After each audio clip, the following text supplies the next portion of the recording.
नमस्कार। गर्मी की छुट्टियां शुरू हो गई है और कई सारे लोगों के लिए जो है वो रेस्ट का समय है। यदि मैं विशेष तौर पर बात करूं शिक्षा विभाग की या उन डिपार्टमेंट्स की जहां पर गर्मी की छुट्टियां मिलती हैं, तो वहां पर हर व्यक्ति इस मूड में होता है कि let's take a big break from our working. और यदि इसको ठीक दूसरे तारतम्य में देखें तो जो कोई भी शिक्षा विभाग का या कोई व्यक्ति होता है वो अपने बच्चों को होमवर्क दे देता है। वो कहते हैं कि बेटा कम से कम ये काम करना है। उसके पीछे एक बहुत बड़ा लॉजिक होता है कि कोई भी दिमाग यदि बहुत ज़्यादा समय तक खाली रहेगा तो निश्चित रूप से वो अपना जो स्तर है उस स्तर से नीचे गिरते चले जाएगा। यही उद्देश्य होता है। अब यह यदि इसी चीज़ को मैं खुद के ऊपर अप्लाई करने की कोशिश करूँ तो जीवन में कई बार आपको ऊंचाइयां हासिल करने के लिए अतिरिक्त काम करना होता है। मुझे आज भी याद है कि जब इस विश्वविद्यालय से मैं जुड़ा था 2006 में, उस दौरान मुझे भी विद्यालय से ब्रेक मिला था। लेकिन मैंने विद्यालय से ब्रेक लेने से मना कर दिया कि मुझे ब्रेक नहीं लेना है 2007 में। और मैं उस दौरान पूरे क्षेत्र में, खुद के पास चूँकि मोटरसाइकिल उपलब्ध थी, तो पूरे क्षेत्र में घूमता था। हर एक गांव तक पहुंचता था, लोगों से मिलता था, लोगों को समझता था कि यार वास्तव में स्कूल की मार्केटिंग करना तो अपनी जगह है, लेकिन अपने देश, अपने क्षेत्र के कल्चर को, अपने लोगों को जानना ये बड़ा महत्वपूर्ण हुआ करता था। उसका बड़ा प्रभावी मुझे जीवन में मिला कि आज लगभग हर गांव में लोग मुझे जानते हैं। हर तीसरे चौथे घर तक मैं पहुंच पाया उस समय पे। और ये काम मैंने सिर्फ 7 में नहीं, 8, 9, 10, 11, जब तक मुझे लगता रहा कि मुझे विद्यालय छुट्टियां दे रहा है, इन छुट्टियों का मैं उपयोग बजाय किसी और काम के मैं लोगों से मिलने में, लोगों से जुड़ने में करूं। दूसरा महत्वपूर्ण काम मैंने जीवन में ये किया कि इन छुट्टियों में कहीं न कहीं अपने आप को अपडेट करो, अपनी स्किल्स के ऊपर काम करने की कोशिश करो। कहीं कोई ट्रेनिंग्स मिल रही है, उस ट्रेनिंग में पहुँचो। वहाँ भले ही अपनी जेब से पैसा देना पड़े, वो विषय नहीं है, लेकिन आप उस देश में हैं जहाँ हमने गुरु द्रोणाचार्य को देखा था कि भाई बिना गुरु दक्षिणा के जो है आपको विद्या नहीं मिलती। तो गुरु दक्षिणा तो देनी होती है, अपनी जेब से भी पैसा देना होता है, लेकिन अपनी स्किल्स के ऊपर आपको फोकस करना चाहिए। ये वो दौर होता है, ये वो समय होता है। फिर मजाक मस्ती के लिए, फ़न के लिए नहीं होता। वो कुछ दिन निकाल लीजिए, आप परिवार के साथ जाएं, दुनिया के साथ जहाँ जाना है वहाँ जाएं। वो इत्मीनान से आप चाहें तो कुंभकर्ण को याद कर लें, 8-10 दिन खूब सो लें, वो कोई दिक्कत नहीं है। लेकिन बाकी समय को प्लान करिए। लोग जो आगे निकलते हैं उनको बहुत ध्यान से आप ऑब्जर्वेशन करिए कि क्यों आगे निकल जाते हैं, वो अपने 24 घंटे का कैसे इस्तेमाल करते हैं। बड़ी महत्वपूर्ण चर्चा है कि जिस जगह आप उपलब्ध हैं, मान लीजिए कई बार हमने देखा कि किसी एक व्यवस्था में रहोगे तो वहाँ पर जो प्रमुख होता है वो भी कुछ दिनों के लिए बाहर होता है। तो जो प्रमुख के बाद में जो गैप होता है, उस गैप को कौन भर सकता है? उस गैप को वो कर्मचारी हासिल कर सकता है जो कर्मचारी ये तय करे कि हाँ, इस दौरान यदि मैं रहूँगा तो मुझे लीड करने का और अधिक चांस मिलता है। देखिए, ये बहुत छोटी-छोटी बातें हैं, जिनको हम सिर्फ़ इसलिए इग्नोर कर देते हैं कि हम अपने आप को, स्वयं को सिर्फ़ पैसे से जोड़ करके चलते हैं। हम अपने निजी शौक, निजी ज़िंदगी से जोड़ करके चलते हैं। लेकिन करियर इससे बहुत आगे होता है। बहुत सारी चीज़ें जो आप जीवन में हासिल करना चाहते हैं, उसके लिए आपको लोगों से अलग सोचना होता है, लोगों से अलग करना होता है, भीड़ से अलग चलना होता है। वहाँ यदि आपने अपने आप को सहज कर लिया, तो बीइंग एन एम्प्लॉई आप किसी सिस्टम के अंदर बहुत महत्वपूर्ण कर्मचारी बन सकते हैं। मैं इस बात को इसलिए बड़ी तकसीद के साथ यहाँ कह रहा हूँ कि अभी ये जो दौर है, इस दौर में कई सारे ऐसे अगले 1.5-2 महीने जो समय बाकी है, इस 1.5-2 महीने में कई कर्मचारियों को ऐसा अवसर मिले, क्योंकि कर्मचारियों के मन में कुंठा रहती है। वो मन में ये मान के चलते हैं कि साहब बीइंग एन एम्प्लॉय मैं तो फिर कर्मचारी जैसा बन के रह जाता हूँ और हमेशा प्रबंधन का, प्राचार्य का या किसी एक मैनेजर की व्यवस्था के अंदर सिर्फ उपभोग की वस्तु रहता हूँ, उपयोग की वस्तु रहता हूँ और उसके बाद मेरा कोई औचित्य नहीं व्यवस्था के अंदर। लेकिन व्यवस्था के अंदर महत्वपूर्ण आप तभी बनेंगे जब आप व्यवस्था को भाप जाएंगे कि व्यवस्था आने वाले समय में क्या चाहती है और आप अपने आप को वैसे प्लान करिए।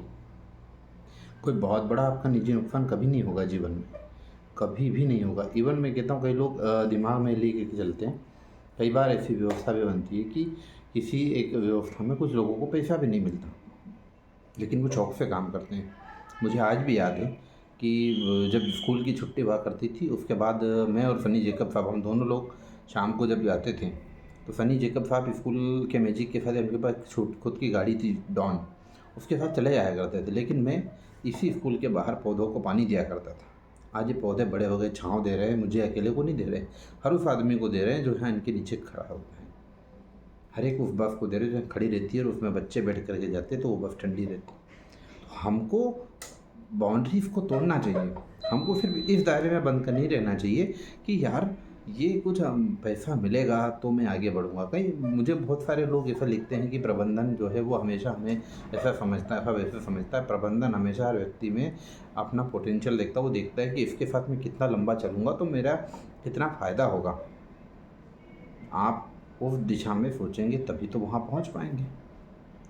लेकिन सिर्फ इन छोटी छोटी बातों को आप लेकर के चले कि मेरा निजी हित क्या है, तो आप ये मान के चलिए कि निश्चित रूप से आप व्यवस्था के अंदर कभी भी, जैसे दूध में मक्खी गिरती है उसको हम निकाल करके फेंक देते हैं, वैसा कोई भी प्रबंधन आपको निकाल करके फेंक देगा। कभी भी आप महत्वपूर्ण नहीं हो पाएंगे। महत्वपूर्ण बनना है किसी व्यवस्था के अंतर्गत तो आपको व्यवस्था के अनुरूप अनुकूल सोचना पड़ेगा। उसके अंदर कैसे उसकी संभावनाओं को बढ़ाया जा सकता है, उसकी सफलता को आगे ले जाया जा सकता है, उसके लिए आपको प्लान करना पड़ेगा और समय देना पड़ेगा। समय आपकी निजी ज़िंदगी से ही जाएगा, क्योंकि जो सिर्फ और सिर्फ उतने समय सोच रहा है जितने समय का उसको वेतन मिल रहा है, तो वो वेतन लेकर के अपना निजी जीवन गुजार लेगा। लेकिन उसके अतिरिक्त सोच रहा है तब वो ऊपर जाता है। जैसे आपने देखा होगा, आप किसी भी कार के अंदर बैठिए, कार के अंदर लिमिट लिखी रहती है कि भाई 40 से 60 तो आप पहला गियर लगाएंगे, दूसरा गियर लगाएंगे, हर गियर की अपनी लिमिट होती है, वो उतनी लिमिट तक चलता है। पहले गियर में गाड़ी उठेगी, दूसरे में आप घर चढ़ा लोगे, तीसरे में फिर थोड़ी स्मूथ होगी, चौथे में उसकी स्पीड तय है कि वो 60-80 तक जाएगी। अब यदि कार को आपको बहुत तेज़ी से भगाना है तो आपको एक्सीलेटर पे तो पैर रखना पड़ेगा ना, उसके बाद ही तो जाएगी ना। तो जब तक प्रेशर नहीं बनेगा, जब का आपके अंदर आपके ऊपर खुद का प्रेशर नहीं होगा, तब तक आप जीवन में वो हासिल नहीं कर पाएंगे, वो तेज़ी हासिल नहीं कर पाएंगे, वो ऊंचाई हासिल नहीं कर पाएंगे जिसकी आपने अपेक्षा करी है। आप सिर्फ लोगों को देख के कलपते रहेंगे, आपके मन में ये भाव आता रहेगा कि यार काश मैं भी ऐसा होता, मैं भी, और आप कोसते रहेंगे उन व्यवस्थाओं को जिन व्यवस्थाओं के अंदर आप हैं।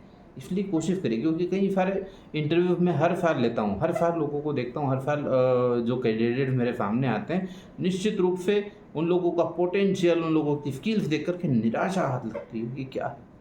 सिर्फ यही सोच करके आप किसी व्यवस्था के अंदर जुड़ते हैं।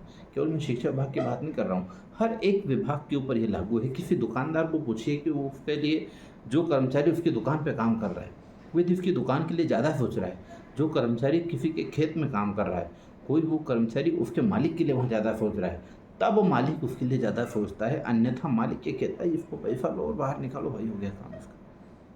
तो मन में अंदर यदि आपके ये भाव है कि यार मैं महत्वपूर्ण क्यों नहीं हूँ, तो उसके लिए खुद को टटोलिए, खुद प्लान करिए कि ये अगले 2-3-4 महीने या जब भी आपको रेस्ट का टाइम मिल रहा है, इसमें अपनी स्किल्स पे काम करिए, अपनी व्यवस्था के लिए ज़्यादा काम करिए, अपनी व्यवस्था के लिए ज़्यादा सोचिए। खूब सारे आर्टिकल्स पढ़िए, खूब सारी किताबें पढ़िए जो आपको मिल सकती हो हर एक क्षेत्र में। अभी खेती किसानी वालों को भी बहुत समय मिलने वाला है, वहाँ पर भी जो कर्मचारी काम में, दुकान वालों को फुर्सत के समय आने वाले, क्योंकि बहुत अधिक धूप होगी तो दिन में बैठ करके क्या बात है। वहाँ सोचिए कि अपना व्यापार कैसे आगे बढ़ाया जा सकता है, कैसे मेरे मालिक की एक की जगह 2 दुकानें हो सकती है, कैसे मेरे के मालिक के खेत में ये बुआई होगी तो ये हो सकता है, और यहाँ से ये विकल्प बनते हैं।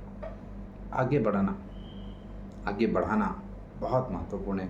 एक बात ध्यान रखिए कि जिस गाड़ी में बैठे हो, वो गाड़ी यदि आगे बढ़ेगी तब ही आप आगे बढ़ पाओगे। इसलिए अपने निजी प्लान को एक तरफ रखते हुए व्यवस्था के हिसाब से चलने की, व्यवस्था को आगे लीड करने की, व्यवस्था में संभावनाएं तलाश करने की बात पर विचार करिए। यही जीवन के मूल मंत्र हैं जिनसे आप आगे निकल सकते हैं। मैंने तो इसको प्रैक्टिकली जिया है और मैं प्रैक्टिकली इसको मानता हूँ।